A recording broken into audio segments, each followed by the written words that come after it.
मेरी पड़ोसन बहुत ही खूबसूरत और जवान थी और वह अपनी जवान बेटी को हमारे घर छोड़कर चली गई थी। दूसरे शहर काम से जाना था उसे। उसे देखकर मेरी नीयत खराब हो गई थी। एक रात मेरी बीवी की तबीयत ज़्यादा खराब हो गई थी। मैं उसे अस्पताल ले गया और मौका पाकर घर आ गया और उस लड़की को अपने कमरे में ले गया।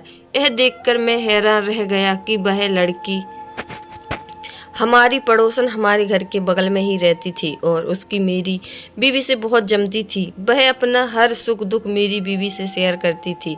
एक दिन उसे किसी काम से दूसरे शहर जाना था तो उसने मेरी बीवी से कहा कि क्या मैं तुम्हारे घर अपनी बेटी को छोड़ सकती हूँ। मेरी बीवी ने मना नहीं किया। उसे भी भला क्यों ऐतराज होता, इसलिए वह अपनी बेटी को हमारे घर छोड़ चली गई। उसकी बेटी बहुत ज़्यादा खूबसूरत थी। उसकी खूबसूरती को देखकर हर कोई पागल हो जाता। मैं भी उसे देखकर हर पागल हो गया। एक रात मैंने अपनी पत्नी के दूध के गिलास में नींद की गोलियां मिला दी और उसी पीने को दिया। मेरी पत्नी जब गहरी नींद में चली गई तो मैं उठकर उस लड़की के कमरे में चला गया। खूबसूरत औरत एक मर्द की कमजोरी होती है। उस लड़की के बारे में मैं कुछ बताता हूँ। उस लड़की का नाम मीना था की उम्र 18 साल की थी। वो स्कूल भी जाती थी। अभी देखता मेरे अंदर अजीब सा महसूस होता। उसे हासिल करने का आइडिया ढूंढने लगा। उसी मेरे घर पर आई हुई है। अभी एक दिन ही हुआ था लेकिन वह बहुत अच्छे से हमसे घुल मिल गई। वो मुझे अंकल बुलाती थी। मीना के आने से मेरी बीवी बहुत खुश हो गई थी। दोनों मिलकर सारा काम जल्दी जल्दी कर लेती थी। मेरी बीवी को भी किसी का साथ चाहिए था जो कि मीना के आने से पूरा हो गया था। एक दिन मैंने मीना से कहा कि वह मेरे लिए चाय लेकर आए। मेरी पत्नी छत पर गेहूं सुखाने गई थी। मैंने मौका पाकर उसे अपने पास बिठा और निहारने लगा। उसके ख्यालों मैं खो चुका था। मैं उसे लगातार एकटक निहार रहा था। वह मुझे देखकर चौंक गई थी। मैंने ऐसी इजहार किया और कहा, आज शाम मैं तुम्हें आइसक्रीम खिलाने ले जाऊंगा। इस को सुनकर वह बहुत खुशी से झूमने लगी और मैंने उसका हाथ पकड़ लिया। वो आइसक्रीम के नाम पर बहुत खुश हुई थी। मैं जानता हूँ मेरी पड़ोसन एक बहुत गरीब और विधवा औरत है और ऐसे लोग छोटी छोटी चीज़ों के लिए बहुत तरसते हैं। मैं उसकी इसी बात का फ़ायदा उठा रहा था। हमारा समाज में आज यही तो हो रहा है। बेसहारा लाचार गरीब औरतों का लोग फ़ायदा उठाते हैं।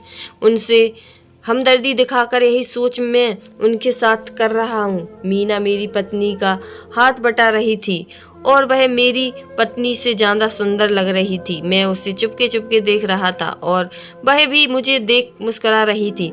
एक दिन अचानक ही मेरी बीवी की तबीयत खराब हो गई और मैं उसे अस्पताल ले गया। अस्पताल जाकर पता चला कि उसे एक ऐसी बीमारी है जिसकी वजह से उसे एडमिट करना पड़ेगा। मैंने उसे एडमिट कर दिया। मुझे रात भर अस्पताल में रहना पड़ा। जब मैं सुबह नाश्ता करने घर आया तो मीना ने बड़ी नरमी से मेरा स्वागत किया। तबीयत के बारे में पूछने लगी। मुझे महसूस हुआ कि उसे मेरी बीवी की फिक्र हो रही थी क्योंकि दोनों ज़्यादा वक्त साथ में रह ही बताती थी।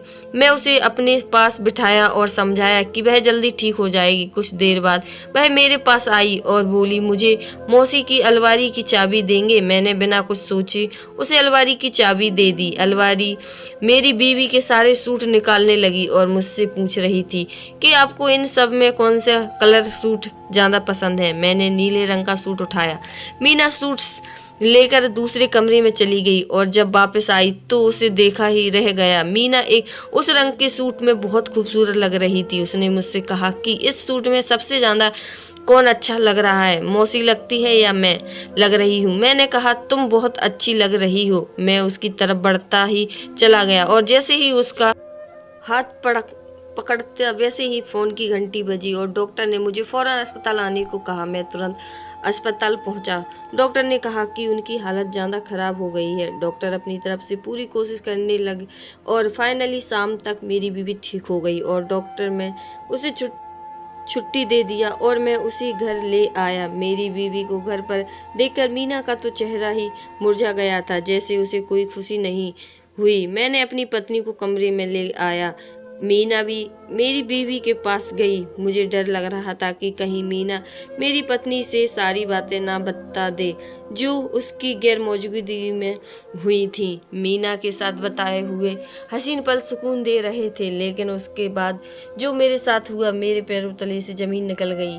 मैं और मेरी पत्नी बहुत समय से इस घर में रह रहे थे और हमारी पड़ोसन भी यहीं रह रही थी। यह लोग गरीब थे, यही सोचकर मेरी भी पत्नी हमेशा इन लोगों को पैसे देती थी। इस तरह से उनकी आदत बन गई थी। आए दिन यह लोग मुंह उठाकर हमारे घर आ जाते, मेरी पत्नी से पैसे मांगने। मेरी पत्नी उनकी हर बार मदद करती थी। एक दिन मैंने अपनी पत्नी को डांट दिया कि हमेशा तुम इन्हें पैसे क्यों देती हो? तुमने इन्हें सर पर चढ़ा लिया है। मेरी पत्नी बहुत दयालु थी, किसी की परेशानी देख नहीं पाती थी।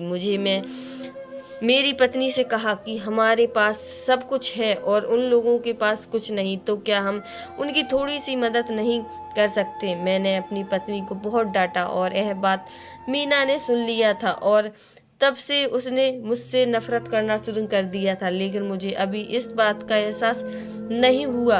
उसने अपनी माँ को मेरे घर आने के लिए मना कर दिया था। उसने अपनी माँ से कहा कि अभी मेरे लिए उस घर में मदद के लिए ना जाएं। उसकी माँ हमारे घर आई, लेकिन वह मेरी पत्नी से कोई पैसे नहीं मांगती। इस मीना के मन में तभी से नफरत की भावना चल रही थी। मुझे नहीं पता था कि उसका मेरे घर पर आना उसकी एक चाल थी। यह सब तो पहले की बात थी और जो अब मेरे साथ होने वाला था उसने मेरी जिंदगी ही बदल दी। मेरी पत्नी बीमार और उधर मीना का दीवाना बन गया था। मैं उसके पास रात बिताने के लिए इंतजार कर रहा था। आज रात में मीना के साथ रात बिताऊंगा, यह मन में ठान लिया था। मेरी पत्नी गहरी नींद में सो रही थी और मैं मीना के कमरे में चला गया। वह मुझे देखकर मुस्कुराई। मैं उसकी तरफ और खिंचा चला गया। मैं अपनी हद पार करने को तैयार था जब मैं मीना के बिस्तर पर वह मुझे रोकने का दिखावा करने लगी और जब मैं अपना काम पूरा कर लिया तो वह जोर जोर से हंसने लगी और टेबल पर रखे मोबाइल को उठाया और मुझसे कहने लगी, अब तुम अपने किए पर बहुत पछताओगे। अब तक तो मैं यही सोच रहा था कि मीना उतनी ही मेरे साथ थी जितनी कि मैं, लेकिन वह मेरे साथ धोखा कर रही थी। उसने हमारा वीडियो बना लिया था और मुझे धमकाने लगी अगर मैं उसके घर का पूरा खर्चा ना उठाऊं तो वह वीडियो मेरी पत्नी को दिखा देगी। मैं तो सुनते ही पूरी तरह कांपने लगा। मैं डर गया था और उसकी बात मानने के लिए इसके अलावा कोई और रास्ता नहीं था। शायद मेरी गंदी नीयत के लिए भगवान मुझे यही सजा देने वाला था। मैं मीना के आगे हाथ जोड़ने लगा कि वह यह बात मेरी पत्नी को ना बताए, मेरा घर बर्बाद हो जाएगा। मीना कहने लगी, हम लोग गरीब थे लेकिन ऐसे नहीं थे जैसे कि आप अमीर लोग। हम गरीब की मजबूरी को नहीं समझते। हम सब अपनी मर्जी से नहीं करते, हालात ऐसा बनने पर मजबूर कर देते हैं। उसने कहा कि आप हमारी मदद नहीं करना चाहते थे ना, अब पूरी जिंदगी हमारी जिम्मेदारी उठाएंगे। कुछ देर के बाद मीना की माँ आई और उसे अपने साथ अपने घर लेकर चली गई। 2 दिन के बाद मीना ने एक और मांग की। उसने कहा, अपना दूसरा फ्लैट हमारे नाम कर दो। मुझे मजबूरी में उसकी यह बात माननी पड़ी। अब इस पाप की वजह से जीवन भर उठाना पड़ेगा। गलत काम का फल हमेशा गलत ही होता है। आपके आसपास भी अगर कोई गरीब है तो उसकी मदद करें, कोशिश करना, उसका कभी गलत फायदा मत उठाना, क्योंकि भगवान ने हमें इतना पैसा दिया है तो उसका भी मकसद होता है। हमें गरीब की मदद करनी चाहिए। कहानी पसंद आए तो चैनल को लाइक, शेयर, सब्सक्राइब करना। हर हर महादेव।